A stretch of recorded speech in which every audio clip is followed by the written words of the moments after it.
আসসালামু আলাইকুম। আমাদের চ্যানেল সাইদুল টেকনোলজিতে আপনাকে স্বাগতম। বন্ধুরা, বিভিন্ন প্রয়োজনবশত আমাদেরকে অনেক সময় ফেসবুক অ্যাকাউন্ট ডিলিট করতে হয়। আজকের এই ভিডিওতে আমি আপনাদেরকে দেখাবো কিভাবে ফেসবুক অ্যাকাউন্ট ডিলিট বা ডিঅ্যাক্টিভেট করতে হয়। তো ভিডিও শুরুর আগে সবার প্রতি অনুরোধ, আপনি যদি আমাদের চ্যানেলের নতুন দর্শক হয়ে থাকেন তাহলে অবশ্যই চ্যানেলটি সাবস্ক্রাইব করবেন আর অবশ্যই ভিডিওতে একটি লাইক দেবেন। তো চলুন সরাসরি ভিডিওতে চলে যাই। আমরা ফেসবুক একটি ওপেন করব, এরপর উপরে থ্রি লাইনসে ক্লিক করব। তারপর এখানে উপরে সেটিংস আইকনে ক্লিক করব। এখানে আসার পর আমরা অনেকগুলো অপশন দেখতে পাবো। তো আমরা উপরে পার্সোনাল ডিটেলসে ক্লিক করব। এখান থেকে আবার যাব পার্সোনাল ডিটেলসে।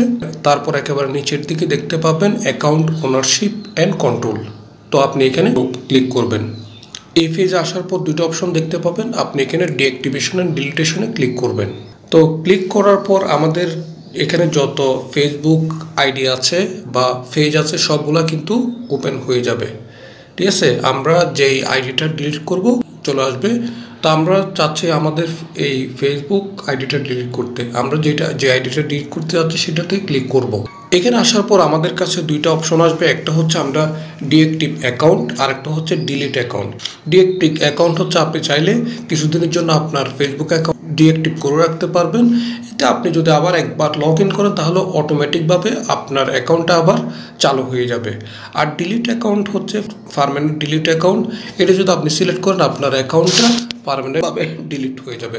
তো আমরা পার্মানেন্ট ডিলিট অ্যাকাউন্টটা সিলেক্ট করলাম, এরপর কন্টিনিউতে ক্লিক করলাম। কন্টিনিউতে ক্লিক করার পর আমাদের সামনে এখানে অনেকগুলো কজ দেখাবে।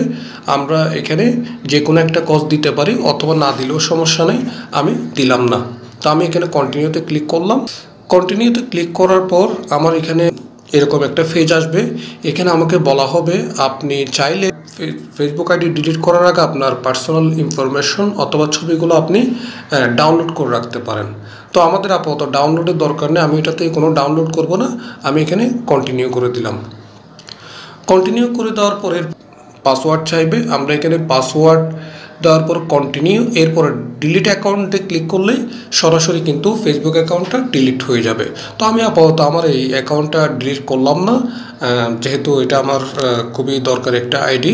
কিন্তু আপনি চাইলে আপনার ফেসবুক অ্যাকাউন্ট একেবারে চিরদিনের জন্য ডিলিট করে দিতে পারবেন। আজকের ভিডিওটি এ পর্যন্তই। আশা করি ভিডিওটি ভালো লেগেছে। যদি ভিডিওটি ভালো লাগে তাহলে অবশ্যই ভিডিওটি একটি লাইক দেবেন এবং চ্যানেলটি সাবস্ক্রাইব করবেন। ধন্যবাদ।